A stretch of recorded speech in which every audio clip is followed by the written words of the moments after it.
And we got the camera running. So I guess good morning, happy Monday.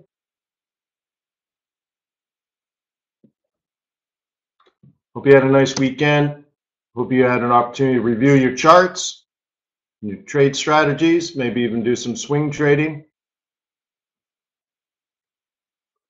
Today we'll go through the calendar. We will look at the risk events coming up this week. And then we will also take a look at dollar pairs and yen pairs. Pretty simple. Should be out of here just over an hour. Let's go.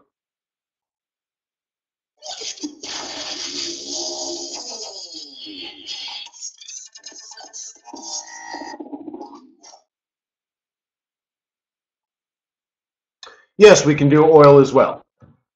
So anyways, let me remind you that trading is risky, not appropriate for everyone. Your past performance, good or bad, is not necessarily indicative of future results, but please stay small, stay humble, focus on the long term, and never risk money you cannot afford to lose.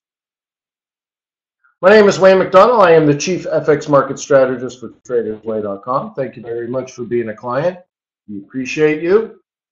I do these sessions at 7:30 in the morning, Monday through Friday. The overriding goal of helping you put together trade plans. The thing is, I'm trying to teach you how to do your own trade planning, how to create your own biases, how to create your own strategies, how to carry out your own tactics, so that you can be a completely independent and profitable and happy foreign exchange trader. This is a symbiotic relationship, because if you're successful and you choose TradersWay as your prime brokerage for your successful trading business, then they will do fine and you will do fine. In exchange, we will offer you world-class customer service, fast execution speeds, and low spreads and fees. Cool. So if you haven't opened an account yet, please visit TradersWay.com. Even just out of loyalty and respect for doing these webinars, even a demo account is fine. Give us a chance. Let's fall in love, baby. All right, so you should see the calendar at Forex.Today. You should see some charts in the background. How was your Aussie trading last week? 1 week ago, we talked about Aussie having a lot of news throughout the week. Aussie. Profitable? Nice. Very good. Profitable?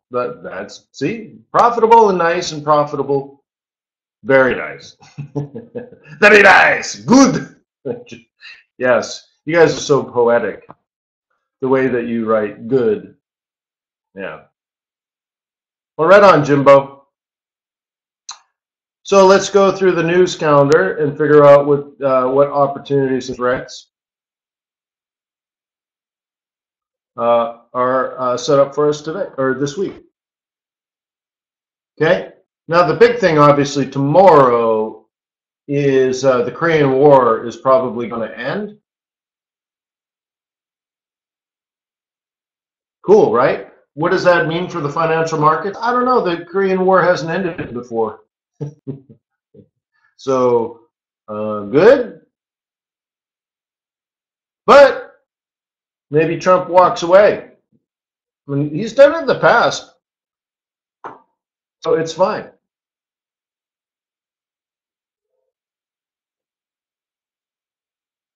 So I think it's still on. Giuliani said something. Was it Friday? He was in Israel speaking. And he said, like, one of the dumbest things I'd ever heard a person say in a situation like that. I couldn't believe it. So I'm not sure if it's off or on or whatever. I spend time with my children on the weekend. Not with international newspapers, but maybe I should. Although that's not quite true. So anyways, I just simply don't know. I think it's still on, right?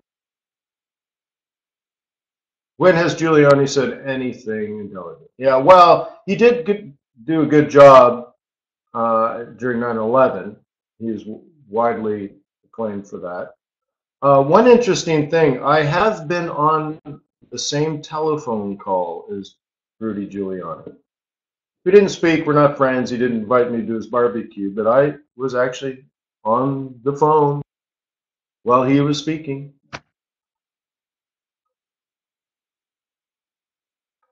Yeah, he was New York City mayor. That's right.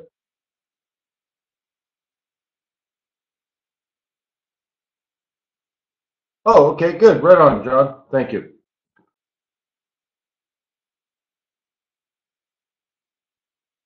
All right. So, anyways, okay. So let's go through the calendar. Oh, look, it's even on the calendar.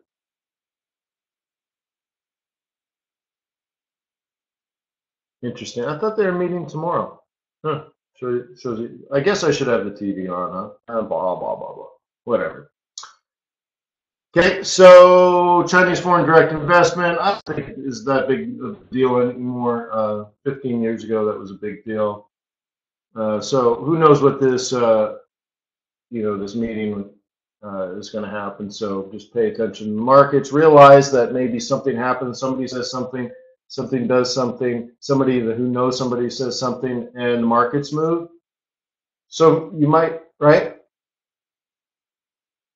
So one of the things you might want to do is keep your stops closer than normal, or maybe cut your lot size smaller than normal. And the argument here is we don't know what's going to happen between this meeting, and it's going to be mega hyped and mega watched, and even if something happens good or bad, in the long run it probably doesn't matter, right? The world was just fine isolating North Korea. So if North Korea, if this meeting falls apart, North Korea is still isolated, like so, right? And if we bring North Korea to the world, it only affects George Soros, because I believe he's buying up all their gold bullion at extremely low prices because they're short on currency. Would George Soros do a thing like that? Buy gold for $350 an ounce, buy North Korean gold bullion for $350 an ounce so that they have foreign currency? Would he do that? Well, maybe, right? So anyways, we'll see what comes. Just realize that there could be, it's not even event risk. I guess you'd call it geopolitical risk, because an event risk, you know exactly when it's going to happen, like non-farm payrolls is an event risk. Someone, in regards to this Trump-Kim meeting, something could go wrong. Somebody's deputy can say something stupid, right? There could be a terrorist attack for all we know, right? So we don't know, but it's everyone's going to be hypersensitive, which means it could cost you money. So what would you do if you had a $1 billion portfolio exposed to that risk? You'd probably try to manage it, right? So I'm trying to put now you're sitting this one out. Well, I didn't say that either. What I'm saying is think about it as if you were managing $1 billion. How would you like to manage it? What would you like to do if you said, well, one day I'm going to manage $1 billion? Okay, well, let's pretend. Are you managing $1 billion? There's an event risk like this. You're paid to trade. Remember that, guys.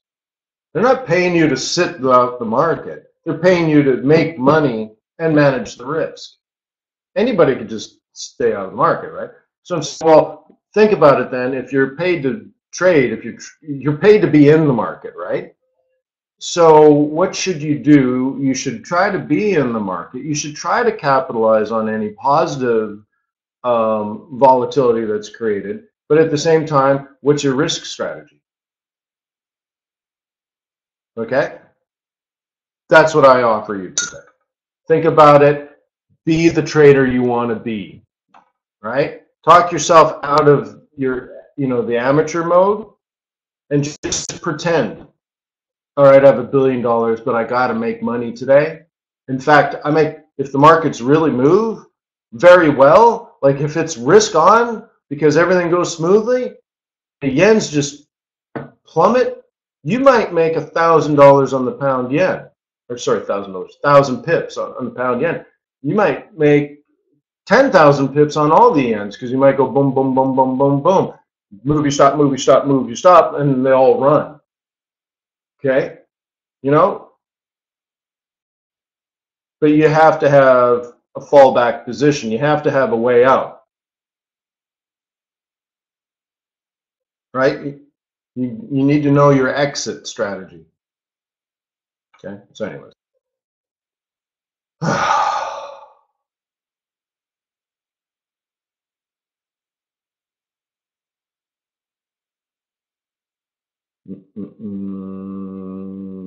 German zoo is, probably not a big market mover, but it's important. Okay, so there might be a scalp there if you're trading the European session. And then inflation data out of the United States of America. This is on Tuesday, right? So that means we must be near the end of the month. Oh, that's the 12th. Cool. That's actually kind of early for CPI, isn't it? Anyways, that's going to be a doozy. That's really important. And it's because we're looking at the Fed. Are they going to, we're raising interest rates, right? That's the policy. Do we need to raise interest rates more quickly because inflation's starting to trickle in? Is the glide path appropriate? Meaning like no change needs to happen, we will keep raising interest rates at this pace? Or have interest rates essentially been risen enough to slow down the growth in inflation? And if so, maybe we're closer to the end of that cycle.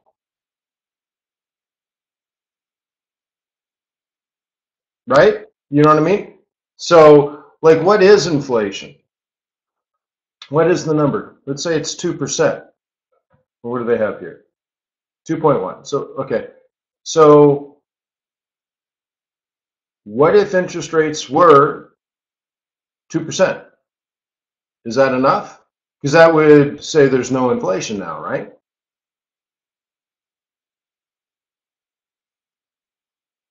Or 2.5% enough if you overshoot? What's normal? Okay, so we're getting closer and closer and closer and closer to maybe the right number.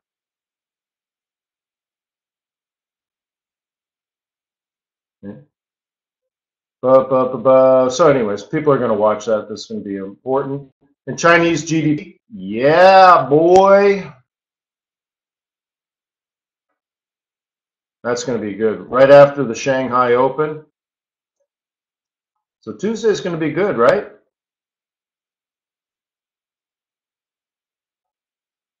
Start with pound, then some German ZU. So pound, then euro, then dollar, then Aussie. That's a nice day, right? Yeah, more Aussie trades there anyway. I think everyone's going to get a shot at this because, who knows? Maybe the North Korean meeting. Oops. Maybe the North Korean meeting weakens the yen. Jeez, come on, man. Okay, that could be interesting. Then on Wednesday, inflation data out of the UK. Now, did you guys see the manufacturing data out of the UK? Where is it here? Sucked. Like, sucked. Can't even say it any different. I'm sure I could use even worse words. They're like, here's the analysts, right? Here's what the analysts do all day, every day. They crunch through the big data on manufacturing production.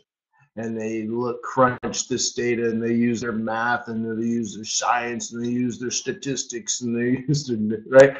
And they're like, it's going to come out about 3.0, 3.1, and it comes out 1.4. You're like, wait, did you actually gather data? Or did you just kind of look at what happened last month and say, 3.1? Right? Like, it makes you wonder, right? Like, well, what data were you looking at?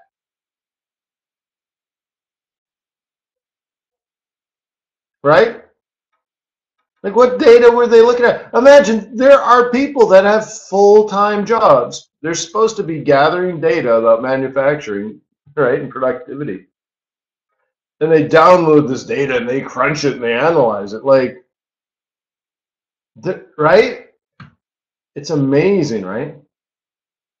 No, well, it shouldn't just be an opinion. There should be numbers behind this. So, like, I had a friend when he first got out of college.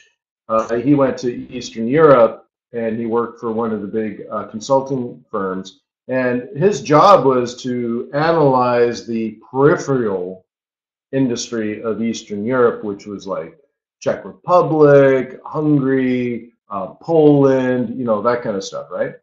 And so he had to track how many HP printers were being sold, for example, right? And so you can call around and ask the right people the right things and go to the right databases and pull those right things down. And you know, you should be able to crunch some data. It shouldn't be an opinion. It should be analysis.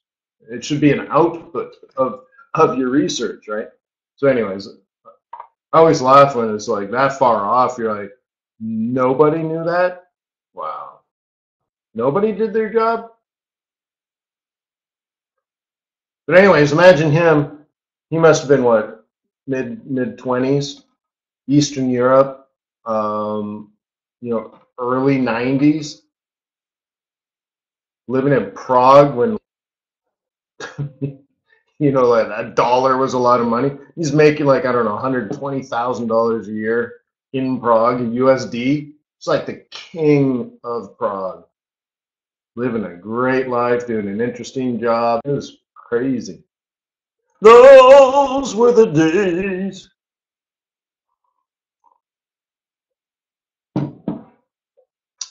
Yeah, Prague's great. I'm just saying, you know, he had a pretty good. There was some other guy I met. He wasn't a friend, but some other guy I met, and he said, well, he was a pilot. And I said, well, you know, what was your path? A lot of people go military, a lot of people go other ways. And he's like, oh, I went the other way, got my pilot's license stuff. And then, so there I was, 22 years old, and I got a job in Puerto Rico, flying little island hopper planes from island to island and island. He's like, I just flew all day over the Caribbean. They paid me 100,000 US dollars, which was a fortune, you know, where he was living. And then he's like, and the evenings and weekends were just like Puerto Rican girls and lots of booze. Like, that sounds like a pretty good job when you're 22, flying airplanes. Yeah, and learning the local language. Good for him.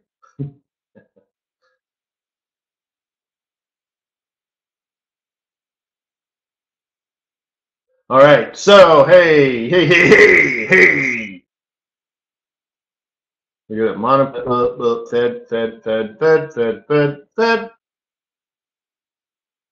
Oh, don't forget the European finance. But anyways, Fed.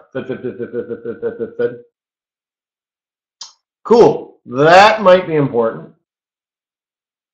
Okay, what about the pound PPI, pound retail sales, right? CPI, all this stuff. Well, after today's data, I think everyone's going to be scrutinizing pound to the negative, right? So any of this Great British Pound news, I think people are looking for negative stuff, and it's going to be like an avalanche. I think we're set up now psychologically, like, boom, now they're really getting punished, right? So maybe they can come up and marry another prince or something and save the morale of the British. But anyways, this will probably be low. This will probably be low, right? I think so. If you're trading pound, I think it's going to get interesting. Okay. But obviously the star of the show is FOMC. And then check this out. Aussie, right? Love Aussie jobs. Remember, I have found historically that it's a scalp. If you're up 100 pips in 5 minutes, now see, the markets don't move like that anymore, right? But anyways, the old saying, the old speech I've always given is if you're up 100 pips 5 minutes after Aussie jobs, so you scalp Aussie jobs, you're sitting on 100 pips profit, take it. Because in some cases, on other currency pairs, I'm up 100 pips, I jam my stop and I'm like, I'm going to let this run for a week. What I have found, right or wrong, I don't know, but what I have found is if you're up 100 pips and you jam your stop, you come back the next day, because usually for me that's the evening. So I wake up in the morning and I kicked out at break even. And I'm like, mother, right? Like, what? Where's my 100 pips? So I learned, good, bad, or ugly, truth or not truth, I have learned that I scalp that one and I walk away with the pips in my pocket. Yeah, Daniel's right. Even 50 pips, take it. Just, it's a scalp. Treat it like a scalp. It's not a swing. It's not a carry. It's not a hope trade. There's no hope. Just take your money and run on this one. And again, that's just my experience. It may just be bias. Obviously, there's a lot of bias in this. It'd be completely nonsense, but that's what I think. That's what I feel. Doesn't make it true. Okay. And then production, retail sales out of China, you know, that's going to move Aussie as well, right? And it's only half an hour later, so maybe that's why you get, let's say Aussie drops straight down. Let's say it's bad news for Aussie, right? And then good Chinese news, and then it pops right back up. So it falls 50 pips, pops up 50 pips, all in an hour, right?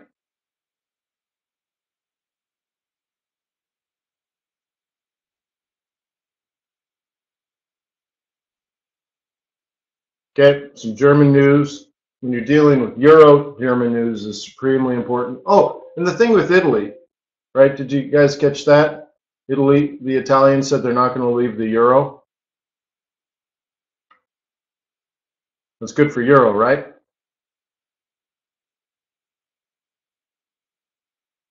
That happened over the weekend.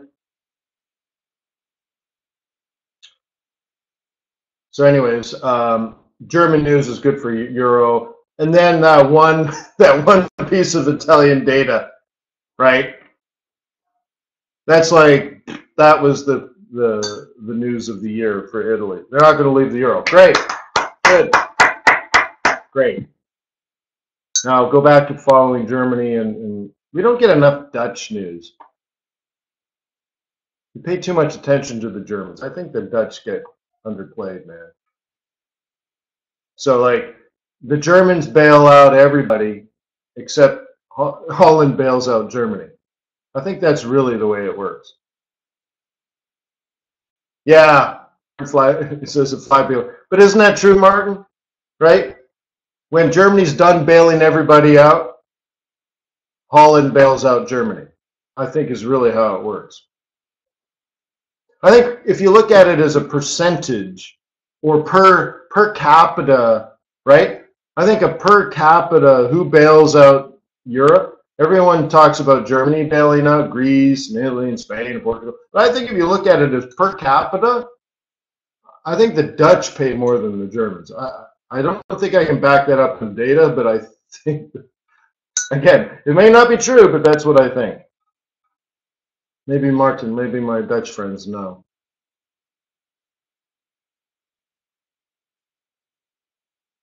But remember, when the euro was dirt cheap and the US dollar was ripper strong, I said buy German and Dutch companies first. Once you buy the market leaders that are beaten down plus, with a falling stock market, plus you get a cheap euro, find really, really good German and Dutch companies and buy them for cheap.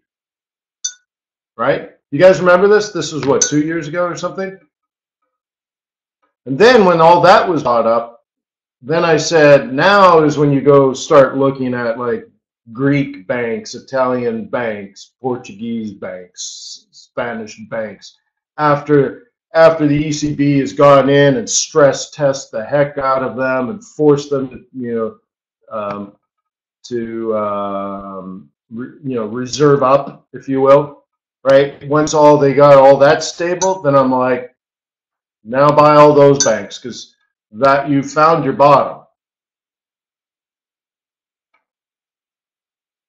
Oh yeah, well, I didn't say the Portuguese should buy the Portuguese banks, right?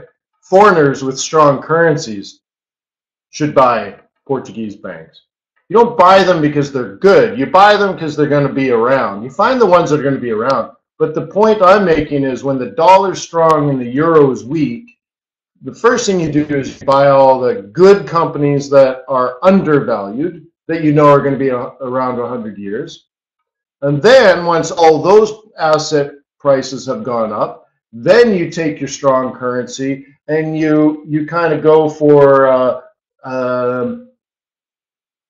it's like you're not buying the good companies, you're kind of buying the bad companies, and now you're going for like a value play, but you're getting a double discount. You're buying, let's say, a Spanish bank that let's say, a big Spanish bank that the ECB has gone through and cleaned up and cleaned out and scrutinized for 4 years, right? And so once all that's been done, then you go in with your strong dollar and you get all your euros for cheap, and then you buy that cheap bank that's been cleaned up, and you're double dipping, and you're just like, look, my bet is this sucker doesn't go out of business. And if it does go out of business, ECB bails it out somehow, right? And then you walk away. But why banks?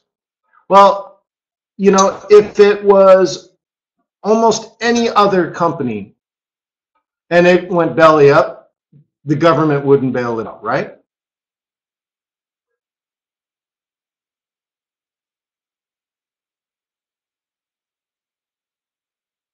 Like the largest German paint manufacturer goes out of business. What happens?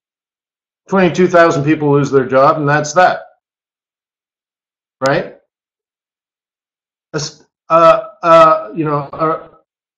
large German bank with 22,000 employees goes belly up. What happens? Either Germany bails it out or the ECB bails it out, right? So that's why you should buy it. But anyways.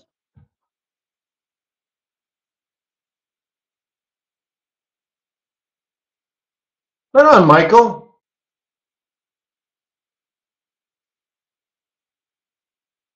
Glad it's working out. So anyways, let's move on. Okay, ECB, did we do this one? Anyways, yeah, so more bad news out of the pound. And then we got all this ECB stuff. It'll be interesting because, once again, they're in a pickle. It's hard to see, the way that they set everything up, there's flaws in the design of the system, right? And when we're in, so because of these flaws in our situation that we're in now, it's hard to make decisions. So what is Draghi going to do? What is Draghi going to say? And all right, so great. So we're ending quantitative easing, right? Cool. But what's that next step? What are they going to do now? And let's watch. I think it'll be interesting. You're going to have to get creative. I don't know how creative you can get. So, like, remember Bernanke? Bernanke was a really interesting, chair of the FOMC and Fed Board of Governors, right? Remember, he did a lot of interesting things like QE1, QE2, QE3, right? But there were like Operation Twist and all these other things in there. Very interesting attempts. A lot of them didn't work, or they worked temporarily. But things like trying to manipulate the shape of the curve, and it's just fascinating. What can he do? What can Draghi do? I don't think he can be that creative. Mostly because it's not a reserve currency, right? Plus they have their own mandate issues, and so I don't know what he's going to say, but it'll be interesting. All right, so let's watch that. And then right after, U.S. Retail sales, that's a good scalp. Then the press conference, at the same time as U.S. retail? Wow. But Draghi won't have enough time to say anything yet. So what will happen is we'll get the decision. I don't think there'll be a surprise. Then we'll do retail sales, which hopefully should be good. And then after that, Draghi will come in and then kind of contradict what he does over here. Is probably what will happen. So he'll say something good here and then say something bad there, or it'll come out bad and this will be good. Look for topsy-turvy, upside-down world. Dogs living with cats. Germans banking with the Greeks. Which one's the dog? Which one's the cat? Who knows? Okay, and then wow! That evening, interest rate decision out of Bank of Japan. You could always learn something from that. And then Friday, European news, in particular, inflation is what we're interested in because we've come to the end of quantitative easing. So what's next?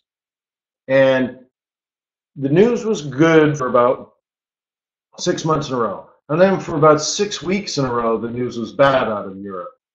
And so was that just like a glitch in the matrix, or is there something else going to happen? So a bad inflation print would continue the more recent bad news, and that could really bring the euro down.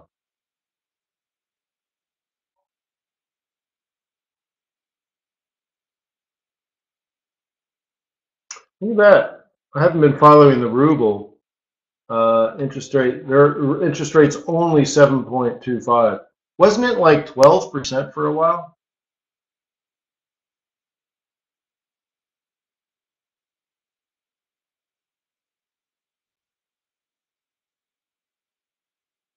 Or 20? So only 7, huh?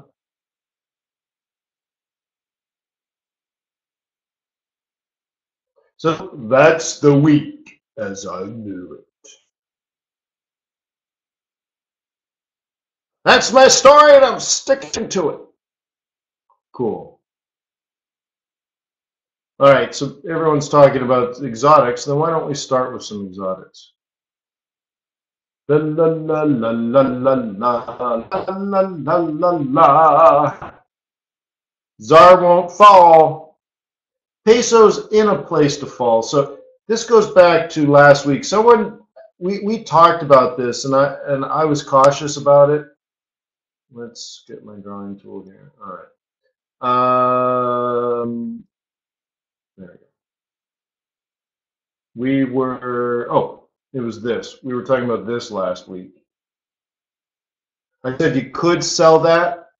You have permission to sell that, but you don't have to. Right? And so now, what if you looked at this area as a sell?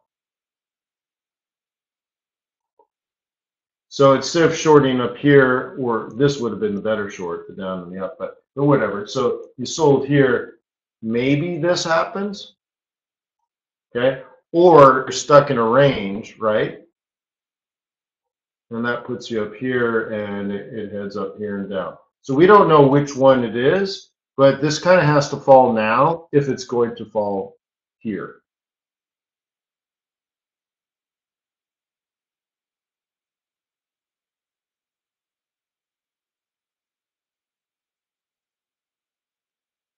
Michael, the 4-hour 21, and I think the context you're talking about is if you're out of position when the market opens. So it's just, but the 21 is always a buy if you're above it. And the 21 is always a sell if you're below it. So like if you're trend trading, this is always a buy. That's why the 21 is there. Remember, I've always said, if you don't use your moving averages, delete your moving averages. Get rid of them. They're not helpful if you don't use them. If you don't use your pivot points, delete them. Don't worry about it. You don't like your oscillators? Kill them. Okay? But if you use the moving averages, so right, the general idea is when the 21 crosses above the 55, you're bullish, right? And you buy retracements off the 21. Okay? And you keep doing that over and over and over again. But then at some point, if the market is slowing down, it might do something like this and kick off the future 55. Because remember, the future 55 is moving right, but it's also moving up if it was an uptrend. Okay, and this would flatten out like this. And if you kick off the 55, what you're anticipating now is a double top and then a drop, and the 21.55 will cross down and it becomes bearish. Okay? So if you're a bull and price is above the 21, and this is true on a 15-minute chart, an hour chart, 15-minute chart, okay? If you're a bull and you want to buy this, that's why the 21 is there. It's your next buy. I call it a dynamic level of support in a situation like that because it is moving and you have to shoot in front of the moving target, right? If the stag is running, you have to shoot in front of the stag, okay? So now, like, if this fails, and by the way, it can fail because we just kicked off a target, right?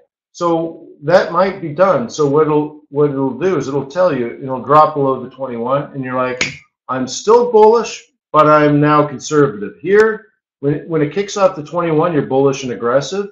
If it drops down to the 55, you're bullish and conservative.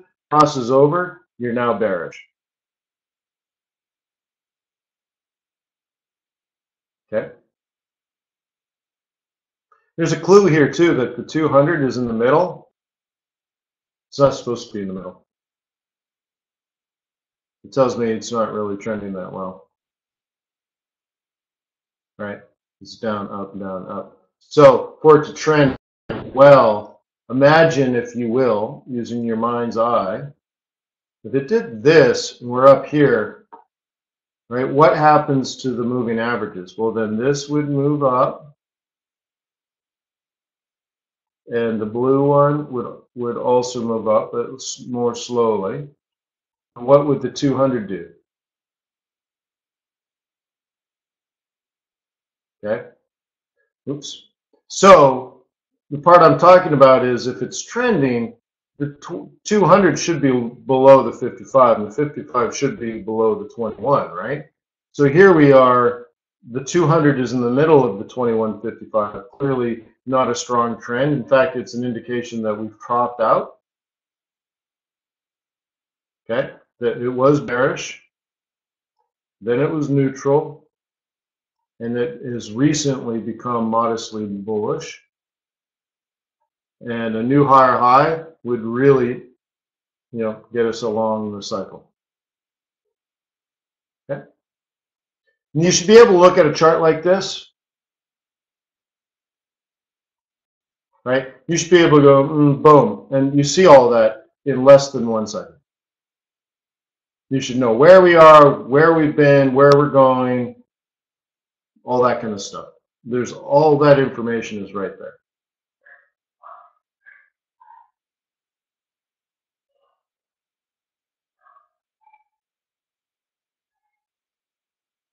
All right. So, anyways, if you're a seller of these, you're going to earn the interest if you can stay in them.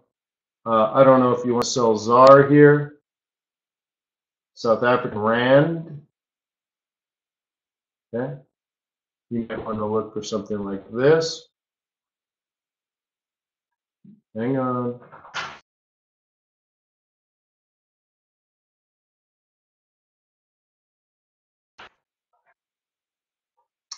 Cool. Sorry about that. My daughter's on her way to horse camp.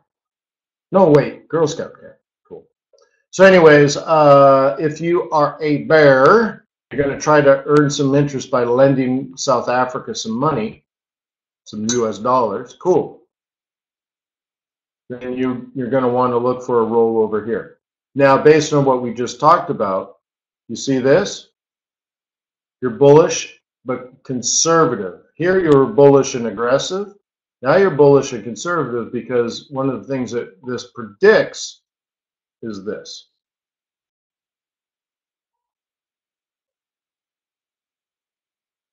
Okay?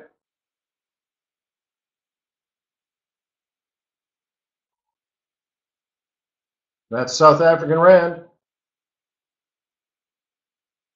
How do you like them apples? Mexican peso, we already covered, but let's just do it again for fun. So that's two that would need the USD to weaken. Okay, it might not be the exotics strengthening. It might just be the dollar weakening. Remember, the dollar is weak when things are good. And I took my son through that logic. We were talking about something the other day, money, of course, and he said something like, "Oh yeah, but what if the dollar's weak?" He's never said that before, so he's picked that up from somebody. And very often you hear that from people like, "Oh, the weak dollar, this sucks. This country's falling apart." I'm like, "Wait, you have no idea what you're talking about." So, anyways, my son says that, "Oh yeah, the dollar would be weak." So we went through the whole logic, like, if you went to the store and you had to choose between two laptops, they're basically the same laptop, but one of them is $500 more. Which one do you choose? Well, the one that's $500 less. Okay, cool. Well, that came from a foreign country. So you had to move your money to their country, which means you're selling your currency to buy there. So now in exchange for getting the laptop, so now you have the laptop, but you don't have the money. Where's the money? It's in the market. And if everyone's doing it, then there's all that money floating around. What happens if, everyone had I think I used the example of Pokemon cards. He's way too old for Pokemon, so I look like a chump. But anyways, I'm like, well, what if everyone had hundreds and hundreds of Pokemon cards? What would the value of each individual card be? And it'd be like nothing. I'm like, yeah. So in this case, do people buy laptops or TVs from China when they're poor? No. When do they do it? When they have money. So good. So when the US dollar is weak, it's when everyone has money and everyone's happy. Now they have giant TVs on their wall and super nice laptops on their desks, and it was cheap, which means you have a lot of stuff. If you're a consumer, right? And I'm studying Islamic banking and finance, so they'll say that this model is the incorrect model, but it's the model I'm in. So the more crap you have, the better off you are, right? The happier you're going to be. Look at all this crap. I should be so happy. I'm so miserable. I had to get rid of my 65-inch TV. My friend has a 70-inch TV. Right? My friend has 2 subwoofers in his movie theater, and mine only has 1. Damn it! So, anyways, weak dollar is actually a good thing in my opinion, and maybe that helps peso and all that kind of stuff. Who knows? And then euro, Turkish lira. This is a big pair on TradersWay. Euro doesn't have an interest rate, right? And Turkey pays a lot. So the thing is, this is the big macro one I drew for you. Okay, this was the consolidation, this was the drop, the breakout. So you just have to decide, are you taking the next shot?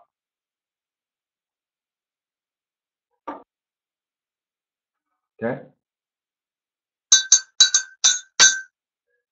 Bop, bop, bop. I don't know why. Oh, that's our old cell phone here for you guys. Let's get rid of that. So that's from before, where I already drew this out for you guys where to sell it. Okay, cool. So now you have to make a decision this week. Okay.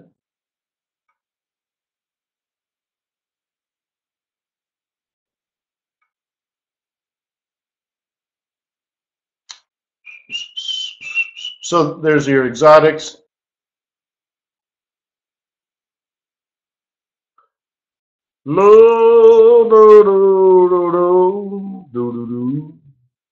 So this is where we were a week ago, I suppose. This goes back to like Monday's trade plan of last week. We said it's either going to go up now or it's going to drop, in which you would sell the retracement and the target is the X. If it had gone up here, the target would have been up here. So you have the up or the retracement trade.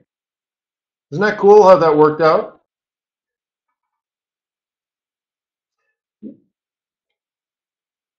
The interesting thing about this is those that lack trade plans, they sell these red candles because they're late, because they didn't have a plan. So what happens over the 24 hours this moves sideways to up? What happens to the people that shorted late, the ones that lacked a plan to begin with? What happens to those that just simply react?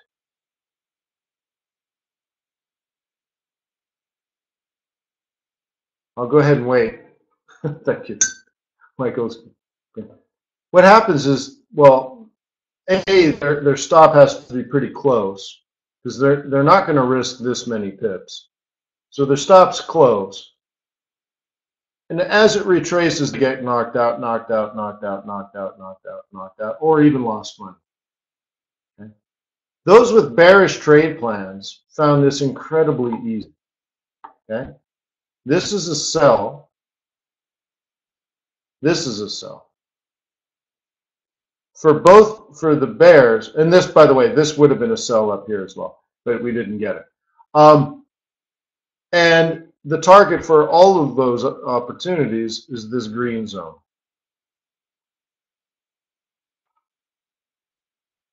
So if you're a bear, you would have got at least one of those. And it would have been dead straightforward, right? Retrace, sell, gone. Done. If you were a bull, right, you had this opportunity here, and maybe you did the counter trend here, but notice the counter trend was on a Thursday. That's not a good day to counter trend. How many people know that for a fact? Like, well, you don't know it for a fact, but you know for a fact I've taught you that. How many people know or heard me tell you that at least 100 times? Yeah. Now, you might not know if it's true, but at least that's your lesson. You're like, Thursday, that's not a counter trend trading day, right? Like Tuesday, oh, for sure. Thursday, not gonna do it, right? You should write that down. Tuesday, oh, for sure. Thursday, not gonna do it. Those are the official rules of engagement. Right?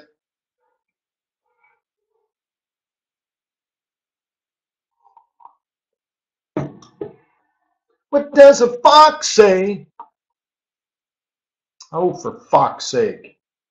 What does a fox say? Beep, beep, beep, beep, beep, beep. All right. So anyways, straightforward stuff. And somebody asked earlier, what about the 21? And I think they were talking about the out of position and stuff. So let's say you're a bear on this pair. The sell zone is up here. Now, by the way, my swing trading group and I met on Friday, and we said if you're a bear on USD Noki, you would be selling it today around here. Let me draw it. I want to get it, right? Around here. This is what we said on Friday. Nice. So maybe, just maybe, she drops. Great. We don't know. But what do you do now when the sell zone is up here and the price is down here? You'd go to the 4-hour 21 and you sell off the 21. So you'd be doing this now. Maybe I should zoom in a little bit. Okay? Your trade plan, if you didn't front run, okay, Well, it's not, I guess you could put it that way, Michael. It's just that's, right? It's just you're late. So when the swing trading group and I meet on Fridays, we're front running. We're selling on Friday what everyone is trying to sell on Monday, but we're already short. Ha! Often with stops at break even, right? So if you've missed it and you're out of position, so put it this way, you're a bear and the market is very bearish. And you're like, well, I don't want to sell unless we're up here.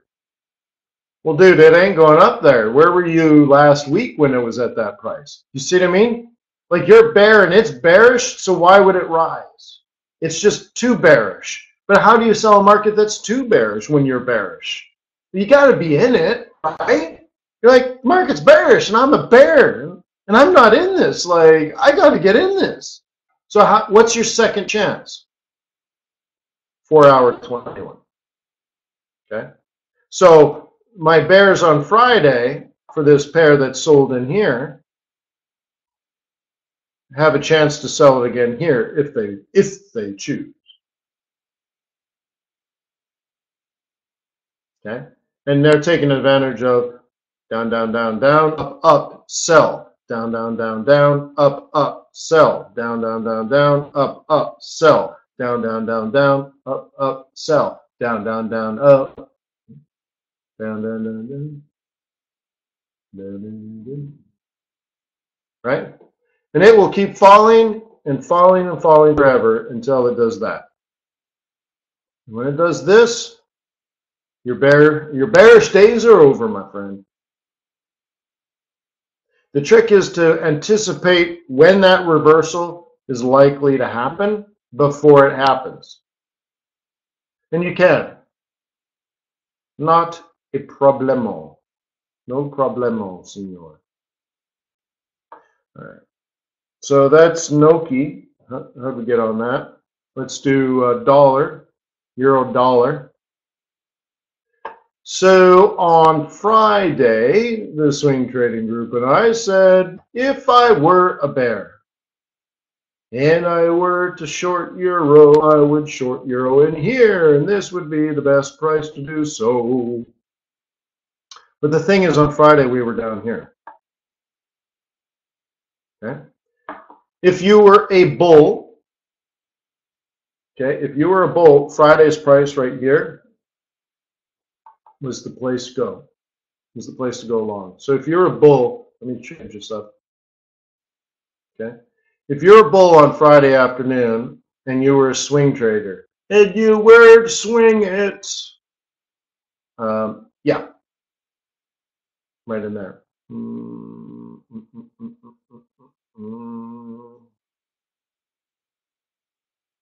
Where's my 200?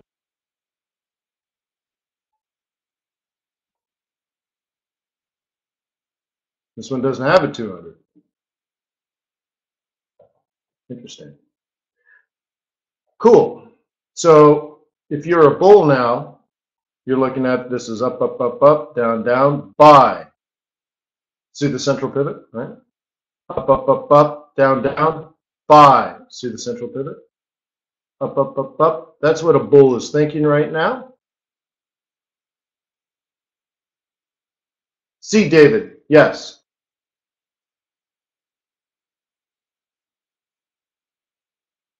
Oh, we can do a quick gap thing, Mickey.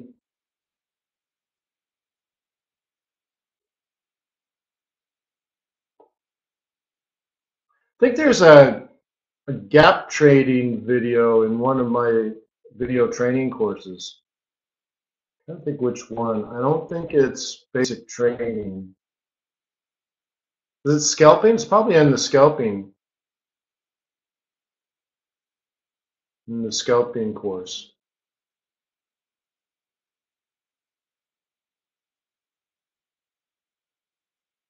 Does anybody know?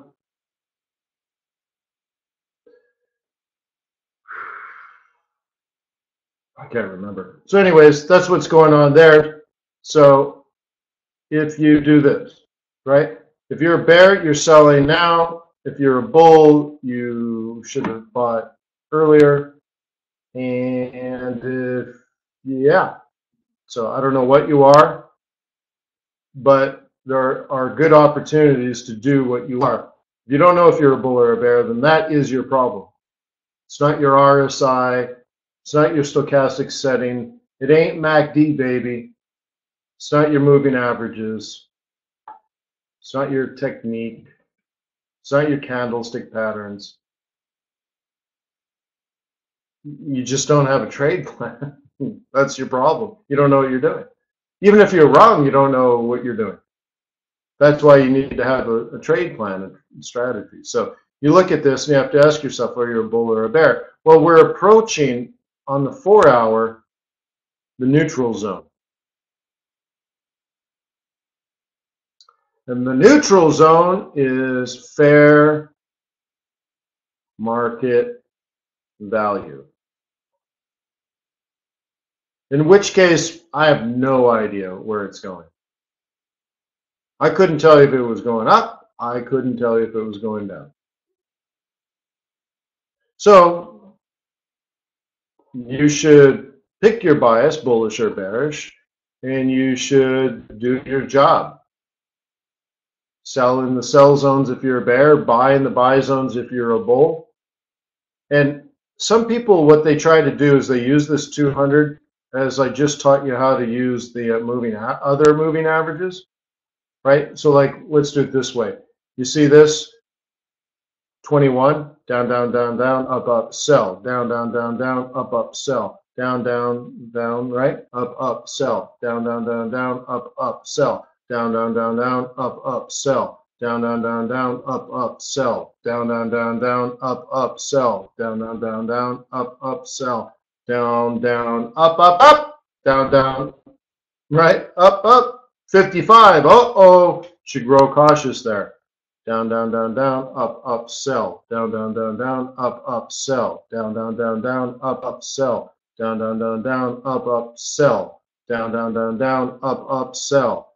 Down, down, down, down, up. Caution, caution, shields up, red alert. Down, down, right? Up, down, down, buy. Up, down, down, buy. Up, down, down, buy. Up, down, down, buy. Right?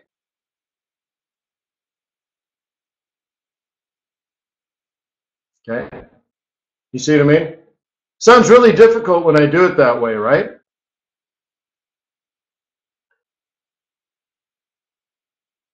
Was that exercise enlightening for anybody? Like where you're like, oh my God. I mean, it's really a simple thing, but a lot of people just don't do that, right? A lot of people, when they trade, they're a mess. Up and down and left and right, and they're like, London breakout strategy. Oh, I guess it's got to go down now, right?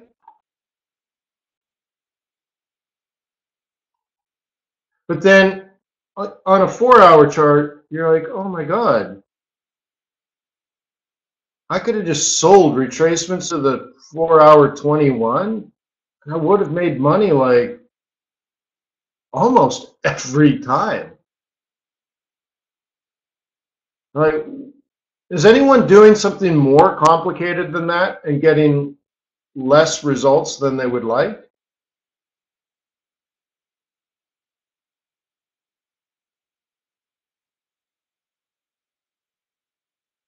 Yeah, it started at monthly M2 where it was supposed to, right? Yeah, well, I mean, that's the even bigger kicker, right, Guy? You're like, you could have just sold here and walked away. Well, wait, let's don't simple, right?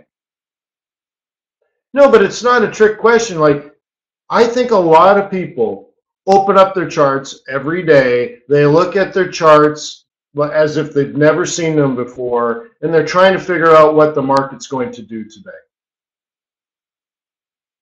I wonder if it's going up. I wonder if it's going down. I wonder what that GDP is going to do. I wonder what that ISM is going to do. Maybe it's going up now. Oh, look, I think it's breaking. All of that thought process leads you to what result? Profits or losses?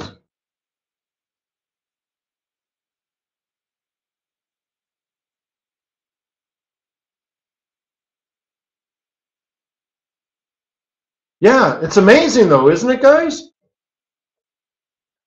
So if it's not that, then what do you do? Could it be like you have a bias? You're like on the 4-hour chart, it's made a low, and we're below the 21, right? Now this is a bit of a tricky area, and this was a bit of a tricky area. See how this one actually reversed? This one could have reversed, but it didn't. Now maybe it was the pivots or something, right?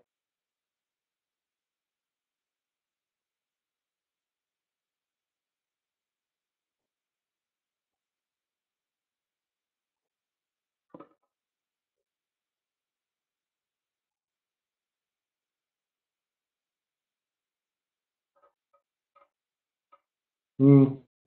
Even the monthlies were not that important on this one. So, you need to at some point say, okay, we are now making lows. We are below the 4-hour 21. I'm a bear. Okay, you see that from this red line at the very least? And by the way, here's the other example, but not on a weekly pivot, on a monthly pivot. What do you do if you open the month and you're down here and you're a bear? Right? You're down here on the basically the first or second day of the month, and you're a bear, but the sell zone was way up here. So what do you do if you're down here, right, as a bear? You sell the 21, right? Drop new lower low, sell the 21. Okay. So now what do you do, guys? Well, remember each one of these candles is 4 hours, so this is like a half a day. This is like a half a day. This is like a half a day, right? This is like a half a day. This is 2 days, right? But you have time to plan this, right? You need to be thinking, I want to sell off the 21. Where's the 21 on the 4H? That was supposed to be 21, right? 4H. Let's do it this way. Where's the 21 on the 4H? Where's it going to be? When's the London Open?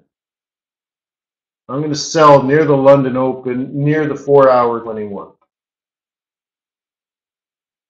Right? Look at this. There's probably a sell, there's a sell, there's a sell, there's a sell, there's a sell, there's a sell, there's a sell. You probably would have got 1, 2, 3, 4, 5. You probably would have got 8 in a row, and the 9th one lost.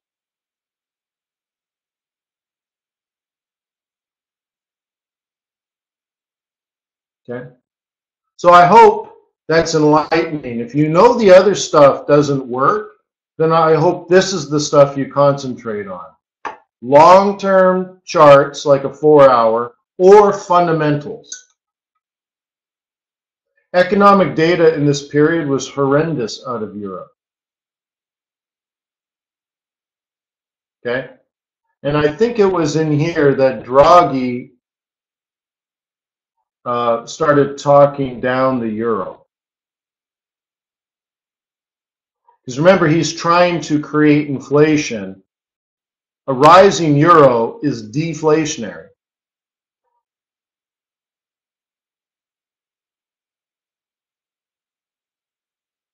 Okay? So, for example, if a chocolate bar, right? Not a Swiss chocolate, a German one. If a chocolate bar cost €1, okay, and the euro falls by 50%, but the chocolate bar stays the same, what is the appropriate price for this chocolate bar? The euro fell by 50%. So yeah, so suddenly it's now €2. Is that inflationary or deflationary?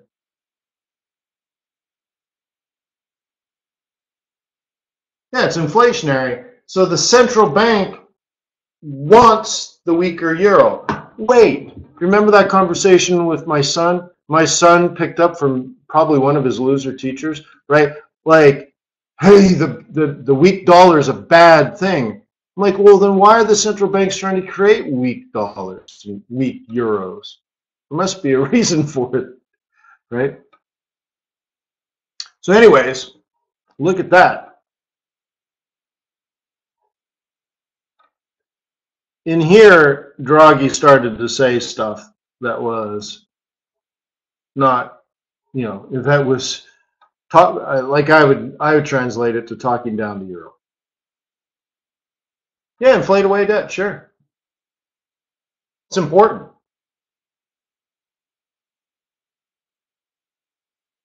Right? But you also have to remember, like, debt is a good thing, sorta, if you buy assets. So like in Islamic financing, it's all about having asset-backed securities, right? Which I think is really interesting, but it's also common sense. People that borrow money to buy TVs and clothes and cars are by definition poor. And if they're not poor, they will be poor because they're wasting money. And money is a tool. Money is an asset that when you put it to work, it will work for you. It's like an employee. The more money you have, the more employees you have, and you put them to work and you make a profit. So you don't go to a job every day. Like, my neighbor's like, oh, I bought this new Infinity. I'm so rich. And I get my beautiful Infinity and I drive for 45 minutes to work. And then I work all day. And then I drive all the way back and I get home at 7 o'clock at night. And I'm so rich. And I'm like, I've been home all day with my kids. I don't even own a car, right? So who's richer? Well, when you buy an $80,000 Infinity, what's it worth in 5 years? 20,000? You just lost 60,000. Meanwhile, my 60,000, let's say the 80, I guess I'd have to take the 80,000. What if I put $80,000 into an investment? So they lost 60, and all of a sudden, like, I have 120,000. I put my 80 to work, made 50%. I got more money. They have less. So you're right. It's the same sort of thing where debt needs to have an asset. Like, debt is good if you buy a farm, or if you're a farmer, you buy a tractor. That increases your productivity, increases your profit, right? Increases your yield per acre and all that kind of stuff. It's a really good thing, right? But spending money on a car, borrowing money to buy a car, that's dumb. That's dumb. It's not an asset. And I think I'd have to check, but I think under Islamic law, it's not halal, right? You can't borrow money, right? Well, we're talking about government debt here, but it's all the same, right? So what if your government borrows money to build bridges or airports or seaports or train stations and railroads? Yeah, no riba, John. Is that a good thing or a bad thing?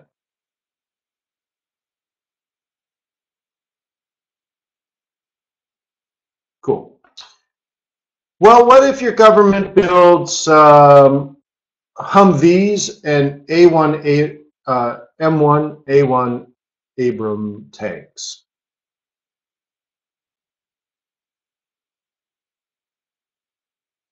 Well, does it get counted in GDP?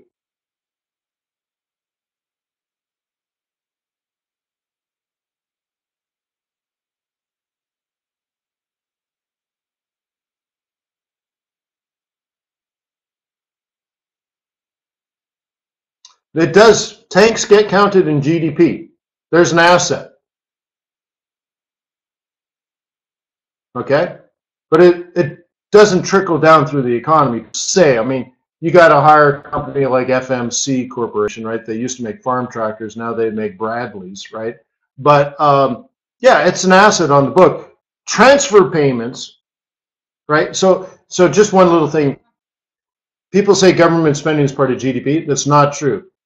Government purchases are part of GDP. So if they buy a bridge, right, or buy, they have the bridge made, now they own the bridge, right? So they can buy the bridge or they can buy the tank. That gets counted in GDP. Someone made a tank, the US government owns a tank, and it's on a piece of paper, and you can go to a yard or somewhere behind a fence in Texas and say, there's a tank that no one's driven in 8 years. It's an asset, right? I don't know how they value that, but okay. But a transfer payment is government spending, but that is not counted.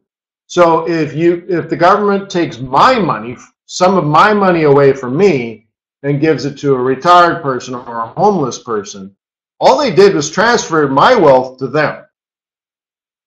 That's not counted in GDP. Now, if that retired person goes out gambling in Reno with my money and staying in a hotel and smoking cigarettes and buying dinners, right, that gets counted. Cocaine transactions, if this old retired person with my money buys cocaine, that doesn't get counted. If they hire a prostitute, that doesn't get counted because that's black market stuff. That's not part of GDP, right? So these are all different things. It's actually in the calculations, like if it's black market, if it's illegal, it doesn't get counted in GDP. So it's not just me being crude. It's actually, it's a thing. So that transfer payment doesn't count, but when they spend it, it would be counted.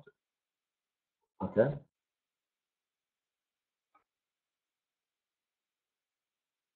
Okay. Yeah, Mike, I'm saying it is an investment. It counts, but it doesn't benefit. Well, it indirectly benefits. It'll benefit society one day, maybe, right?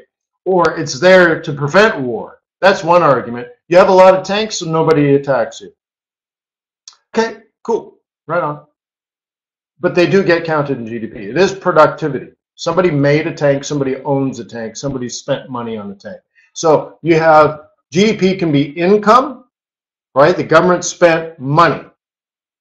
If they didn't have the money, they had to borrow the money. Okay? But it's money. Or it's when somebody spends the money, or you make something. It's when somebody spends money or when the tank is made. The finished tank. If it's half finished, they half make it, and then they ship it to another facility, put a turret on, not counted yet. But once the tank is rolled off the assembly line, ready for action, it's productivity. It's been produced. Okay, so it is part of GDP. Okay, WTI. Look, it's still at resistance. Next, gold. Look, nothing's really happened. Nothing happened last week or whatever. I'll remind you, if you're a bull, you were supposed to buy here. If you were a bear, you're supposed to sell here or here. Wait, it might have even been higher than that. Okay? So I can tell you, there are some bears here. There are some bulls here. Now, that's a monthly plan. So if you think in the month of June, gold will go up, great. Your first entry was here. By the way, that was a cluster of monthly and weekly pivots.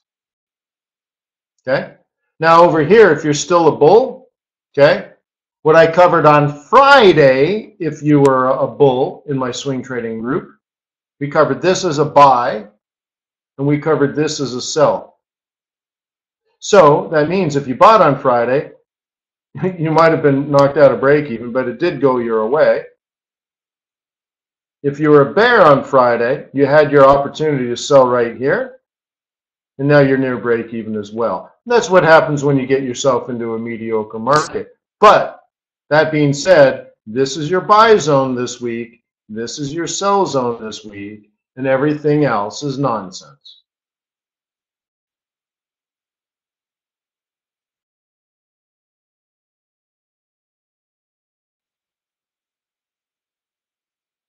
Okay. Pig dog. Okay, let's go through it. If you're a bear, this was the sell zone. You've already missed it. So now maybe you trade pullbacks. Remember what I just taught you?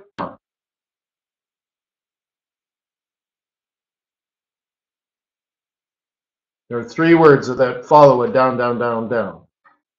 What? Down, down, down. What are the next three words? Up, up. No, you don't quite have it. No, what are the three words? Up, up, sell. Thank you. Up, up, sell. Down, down, down, down. Up, up, sell. Down, down, down, down. Up, up, sell. If you don't get that concept, you need to take the price action training course, because that's just basic price action. You could also use fibs on this, and I'm sure you could probably use Elliott wave. It's all the same garbage, the same blah, blah, blah, blah, blah. Down, down, down, down, up, up, sell. Down, down, down, down, up, up, sell. Down, down, down, down, so on and so forth. Easy peasy lemon squeezy.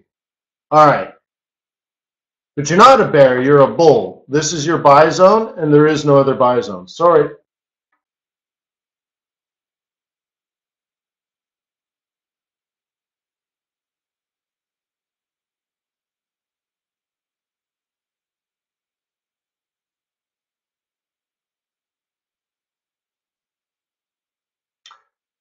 Okay. A small start of 500 bucks. Well, Michael, it has nothing to do with the amount of money. It has to do with your preference and your style of trading. So are you going to scalp news events day in and day out? Is that your primary focus?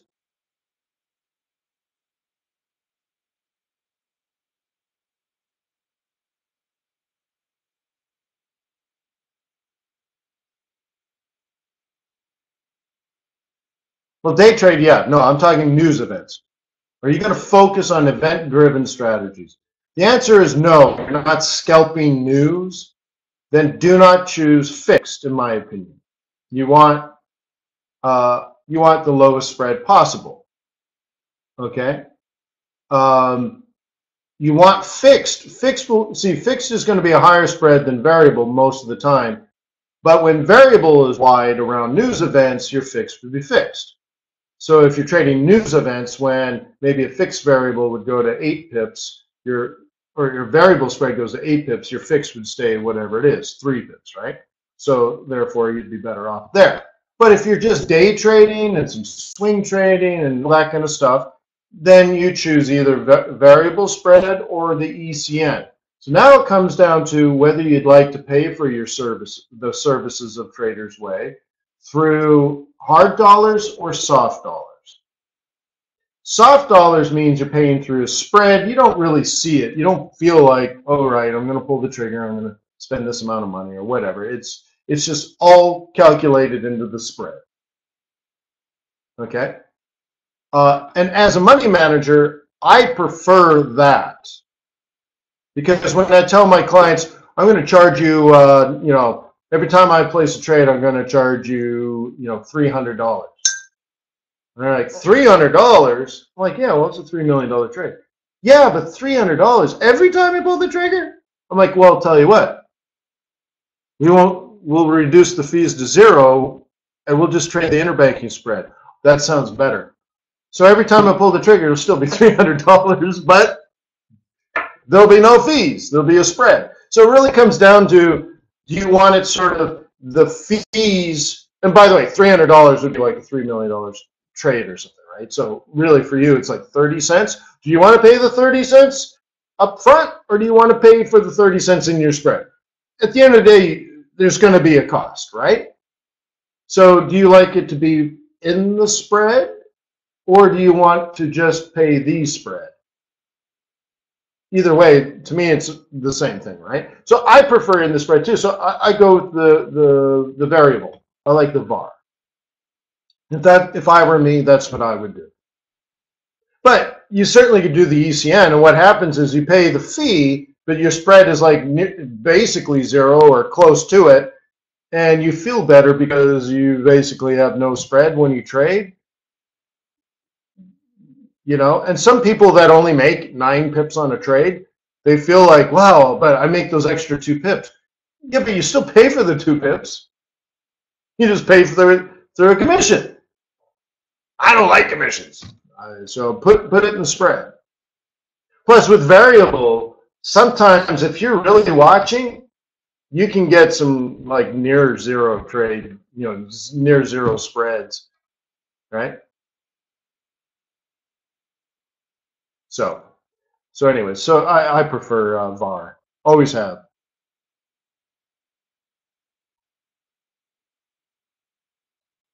But it's all the same.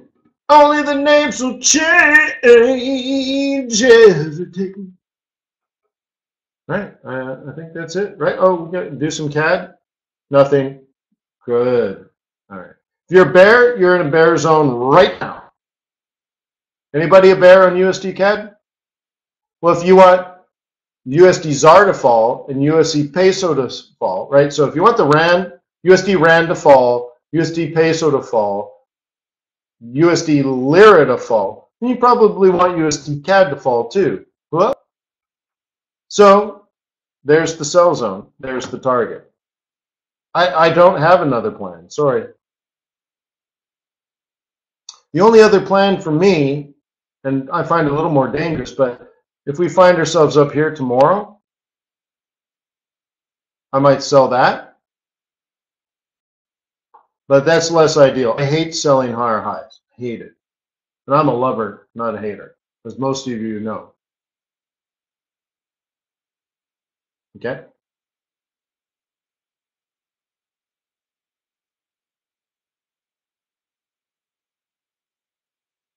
Cool, right?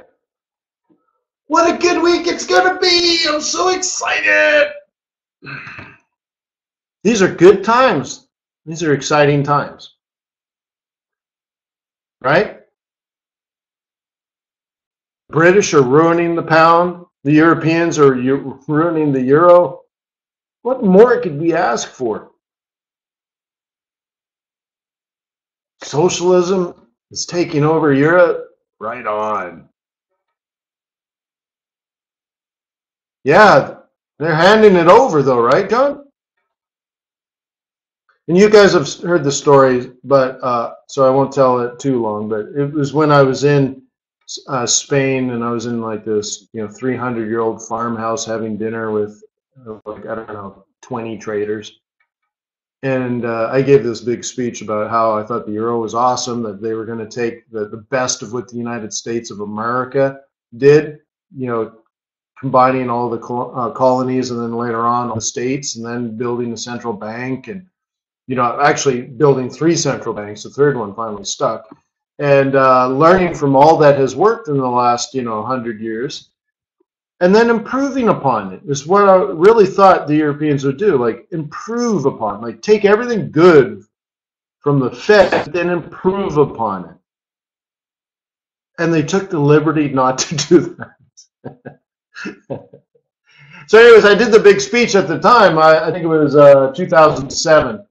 And all the European traders, like the French guy, the Spanish guy, the German guy, the Dutch guy, they're all looking at each other like, there's just no way this is going to work. There's just no way the euro is going to work. And that was the Europeans telling me. They're like, Wayne, that was a great speech, but it was the dumbest thing I've ever heard. So here we are, 11 years later, and they're,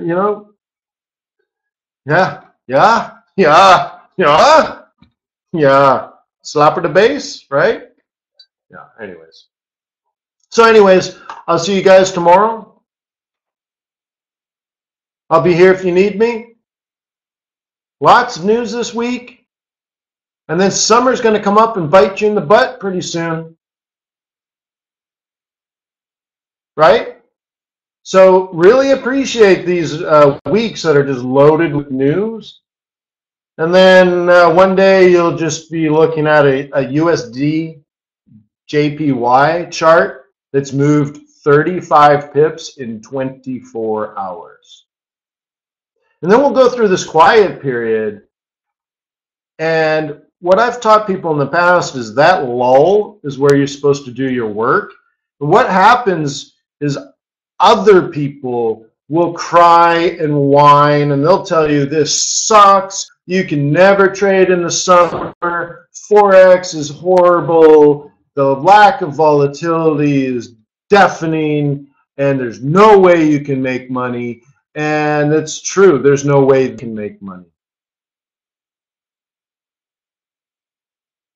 But the summer does get quiet, but I think it's one of the most important times of the year to set yourself up for big moves. So, right, as I've taught Ronald and a whole bunch of other people, you set up snares and you catch rabbits and eat rabbit stew for a while, but it's only temporary. Meanwhile, you sharpen your saw.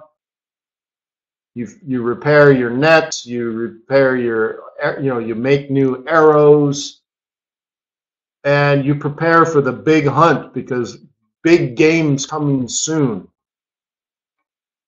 You're not going to live on rabbits forever, but it's an opportunity for you to prepare. So another way of looking at it is in the summer, often I teach people how to focus on income trading.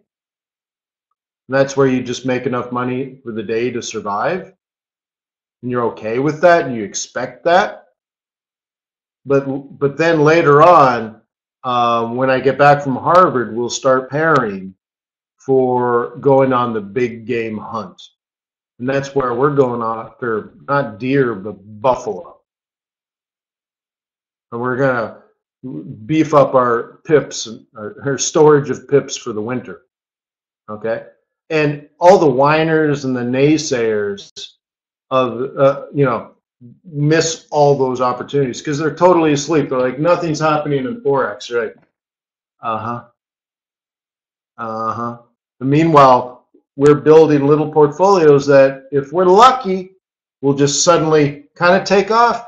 And 2 or 3 weeks will go by, and everyone that was sleeping during the summer will say, "Oh my God, what was that?" And you've been long for 3-4 weeks already, and you're already up your first 1,000 pips by the time other people are getting out of bed on your way to 10,000. The question is, do you have the strength to stick it out and go for 10,000 pips? It's not an easy thing to do, and we never know. Every year we never know, but every year I have the same plan. And very often you get an opportunity. But it comes down to strength and stamina. That every year is different, right? So anyways, peace on earth. May the pips be with you. May your profits be above average. Have a wonderful day. And if you're new, please visit TradersWay.com and open an account. Give us an opportunity to earn your loyalty and your respect, okay? Please. See you tomorrow, guys.